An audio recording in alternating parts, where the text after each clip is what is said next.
নমস্কার।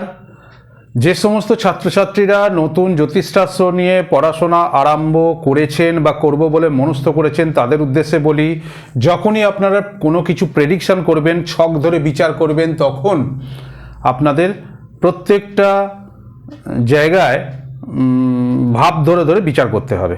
মানে সিস্টেমটা হচ্ছে 12টা ভাব ধরে ধরে আলাদা আলাদা করে বিচার করা। লগ্নকে 1 নম্বর ধরে 12টা ভাবকে বিচার করা। এখন প্রিলিমিনারি কোর্সে শুধু এইটাই জানুন। তাহলে এই ভাব ধরে ধরে বিচার করতে গেলে আমরা এর আগের ভিডিওতে first house, second house, third house, fourth house এই 4টে ভাব বলে দিয়েছি।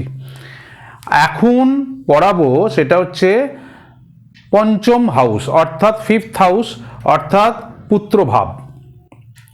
পুত্রভাব। 3 নম্বর বইয়ের 3 নম্বর পুত্রভাব 3 নম্বর বইয়ে 52 নম্বর পাতায় এইটা ডিটেলস পাবেন। এখানে সব আমি লিখতে পারিনি জায়গার জন্য, বইয়ে আরও অনেক কিছু লেখা আছে। প্রিলিমিনারি কোর্সে 10-15টা জিনিস জেনে রাখা দরকার আছে। তারপরে যখন সিনিয়র হবে, মনে করুন এই পঞ্চম ভাব থেকে, সব ভাব থেকেই কোনো ভাব থেকে 50 রকম, 60 রকম, 70 রকম, 80 রকম, 90 রকম, 100 রকমের বিচার পর্যন্ত করা যায়, আরও বেশি। এইবার এখনই তো আর প্রিলিমিনারি কোর্সে এখানে যদি 100টা করে আইটেম মুখস্থ করতে হয় বা 50টা করে আইটেম মুখস্থ করতে হয় বা 70টা করে, মাথায় চাপ পড়বে। তখনই মনে হবে ওরে বাবা এ খুব শক্ত লাগছে। কাজেই তাহলে প্রথমে এই কিছু জিনিস 10-12টা আইটেম খুব ইম্পর্টেন্ট যেগুলো, সেগুলো প্রথমে একটু একটু করে বাড়াবেন, একটু একটু করে স্টকটাকে বাড়াবেন। এখানে আমি এখন 4-6টা কি 10টা লিখে দিলাম। বইয়ে অনেকগুলো আছে, বইটা রেকমেন্ড করছি। সেটা হচ্ছে এডিএন পদ্ধতিতে ভাগ্য বিচার, প্রথম খণ্ড, লেখকের 3 নম্বর বই।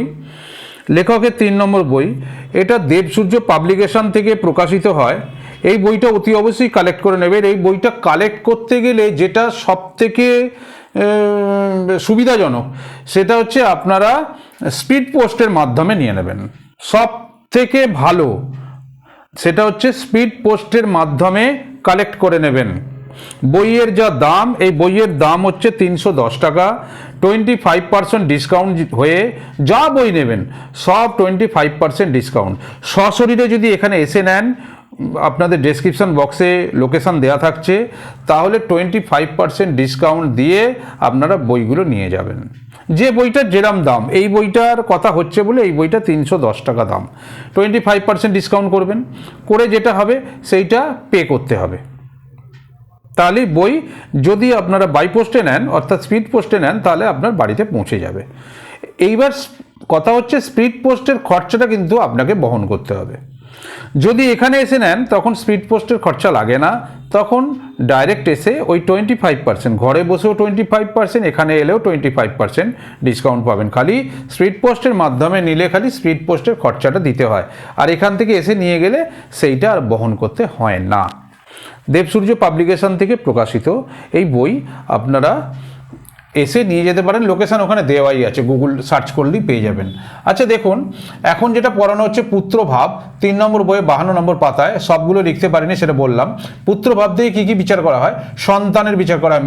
মেনগুলো বলছি, যেগুলো খুব জরুরি আপনাদের, যেগুলো প্রত্যেকটা মুহূর্তে কাজে লাগবে, সেটা হচ্ছে সন্তান বিচার করতে হয়।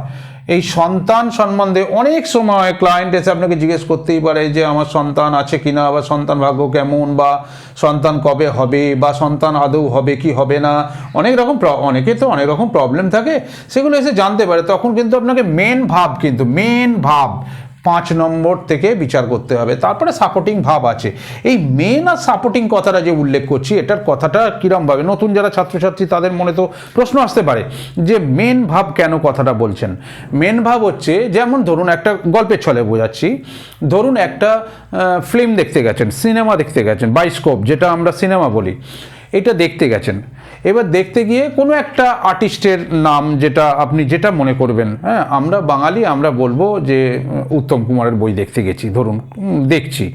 তাহলে উত্তম কুমারের বই দেখছি, তার মানে এই নয় যে উত্তম কুমার একাই বইটার ভেতরে আছেন, কিন্তু নাম হয়ে গেছে উত্তম কুমারের বই। যেমন অমিতাভ বচ্চনের বই, নাম হয়ে গেছে এটা, এই অমিতাভ বচ্চনের বই দেখতে যাচ্ছি, কিন্তু তার মধ্যে যেমন গান শুনছি, কিশোর কুমারের গান শুনছি, রফি সাহেবের গান শুনছি, তাহলে কি এনারা একাই সব কিছু করছেন? এর সঙ্গে তো যারা গান গাইছেন তাদের তো শয়ে শয়ে হ্যান্ডস আছে, তার কম্পোজার আছে, তার মিউজিশিয়ান আছে, যা যা আছে, ওই ব্যাপারটা তো আমি অত জানি না, মোটামুটি একটা যেটা বললাম এটা জাস্ট বোঝানোর জন্য বলছি। সিনেমা যেমন ধরুন মেন চরিত্র একজন করছে, তারপরে সাপোর্টিং অনেক নানা রকম চরিত্রের আছে, হ্যাঁ, অনেকে মিলে একটা ফিল্ম তৈরি হয়। তাহলে এই মেন হচ্ছে তাহলে কোনটা, যে আমরা উত্তম কুমারের বই দেখতে যাচ্ছি, এইটা হচ্ছে ব্যাপার। তাহলে আমরা কিশোর কুমারের গান শুনছি, আমরা মোহাম্মদ রফির গান শুনছি, এই যে কথাগুলো বলছি, এই যে আমরা অমিতাভ বচ্চনের বই দেখছি, বই দেখতে যাচ্ছি বা দেখছি, এই যে একজনেরই নাম উল্লেখ হলো, এই কি দেখলে না অমিতাভ বচ্চনের বই দেখলাম, কি উত্তম কুমারের বই দিয়েছে আজকে, কি উত্তম কুমারের বই দেখলাম, এই ধরনের কথাগুলোই আমাদের ভেতরে মোটামুটি একটা ঘরোয়া কথা, হ্যাঁ, এরকম চলে।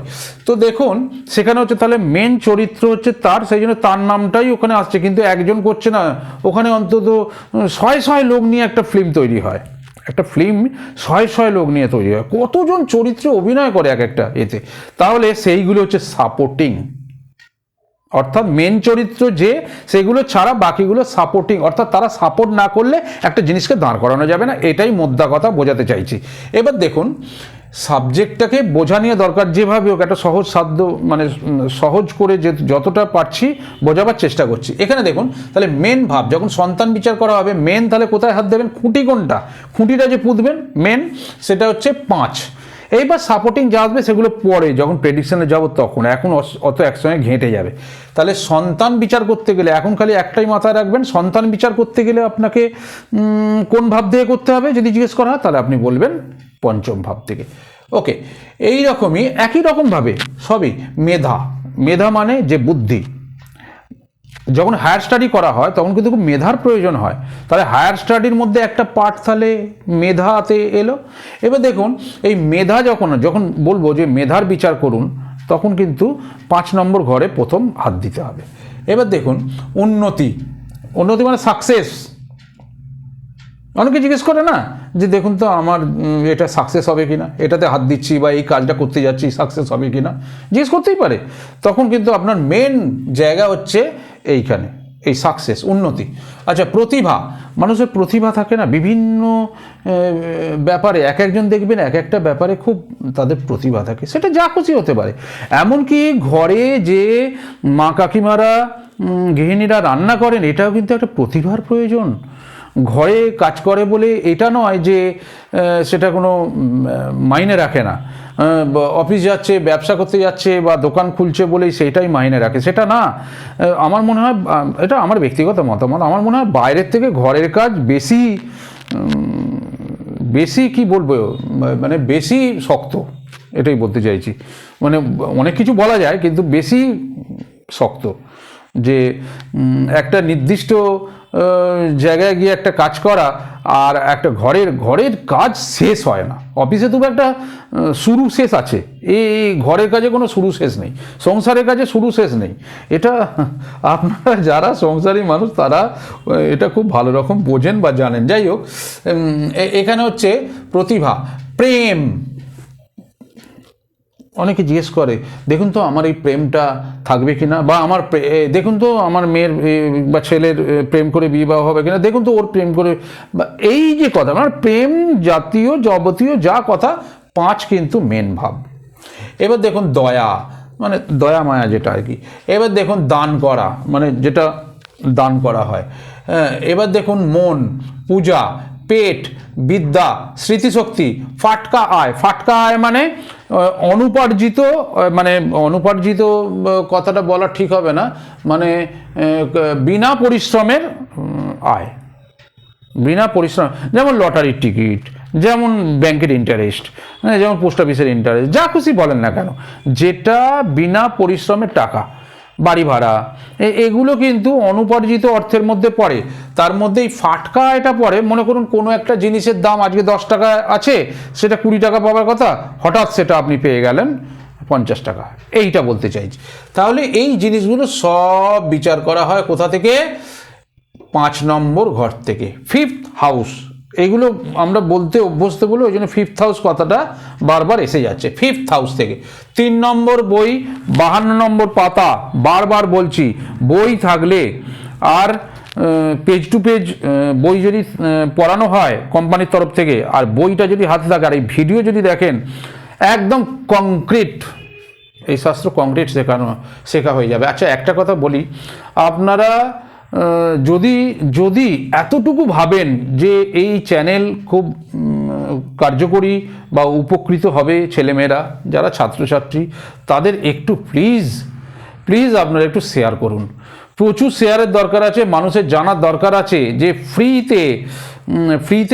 ফ্রিতে কথাটা বলাটা নয়, মানে অন্তত অনেক দূর থেকে তো মানুষ সব জায়গায় গিয়ে পৌঁছাতে পারে না, অনেক জায়গায় পৌঁছাতে পারে না। অনেকের ইচ্ছা থাকে, অনেক গৃহবধূ আছেন যাদের ইচ্ছা আছে মনে যে একটু শিখব, অনেক বাড়ির বয়স্ক মানুষ আছেন রিটায়ার করে গেছেন বা মানে কি বলবো, মানে অন্য কাজে ব্যস্ত, কোথাও গিয়ে শেখা সম্ভব নয় তার পক্ষে, ঘরে বসে বসে কিন্তু এটা শিখতে পারবেন। এর জন্য তো টাকা পয়সা কিছু দিতে হচ্ছে না। আপনারা একটু প্লিজ শেয়ার করুন। কেন বলছি, আমি পরিষ্কার বলছি, যে ছাত্রছাত্রীরা এই পড়াশোনা করছে না, তারা যেখানে করছে সব গুরু ভালো, সব গুরু, আমি বারবার বলছি সব গুরু ভালো, এর আগেও বলেছি এখনও বলছি, যে যেখানেই শিখছেন শিখুন, কিন্তু এই ভিডিওটা দেখলে আরেকটু সড়গড় হয়ে যাবে। অনেক জিনিস দেখবেন আপনার জানা, হয়তো এর থেকে বেশি জানেন, কিন্তু যারা মনে করুন একটু জেনেছে আর এই ভিডিওটা দেখছেন, তাদের কিন্তু কনসেপ্টটা ক্লিয়ার হয়ে যাবে। তাহলে যদি একটু উপকৃত হন এটাতে, তাহলে একটু শেয়ার করে দিলে আরেকজনও তো উপকৃত হবে। এটাতে তো আপনাকে এক্সট্রা কোনো টাকা পয়সা পে করতে হচ্ছে না, সময় নষ্ট করতে হচ্ছে না, খালি একটা শেয়ার বটনটা টিপে একটু গ্রুপ শেয়ার করে দেবেন। শেয়ার বটমে গিয়ে নানা রকম তো গ্রুপ আছে, ফেসবুক গ্রুপ, এর গ্রুপ, নানা রকম গ্রুপ শেয়ার করে দেবেন, ইউটিউবেই শেয়ার করবেন, ফেসবুকে শেয়ার করবেন, কত রকম তো এখন প্ল্যাটফর্ম হয়ে গেছে, আমি এত বলতে পারি না। যাই হোক, আপনারা এইগুলো একটুখানি চেষ্টা করবেন যে গ্রুপ শেয়ার করুন, তাহলে আপনার প্রোফাইলে জিনিসটা ঢুকছে না, অথচ গ্রুপে গিয়ে শেয়ার হয়ে যাচ্ছে। ওকে, তাহলে অনেক মানুষ উপকৃত হবে। তাহলে আজকে এই পর্যন্ত রাখি। ভালো থাকবেন, প্রতিটা ভিডিও দেখুন, প্রত্যেকটা ভিডিও দেখুন, বারবার বলছি, কোনটা কি কাজে লেগে যাবে সারা জীবনের জন্য সেটা দেখবেন, উপকৃত হচ্ছেন। নমস্কার, সপরিবারে ভালো থাকবেন।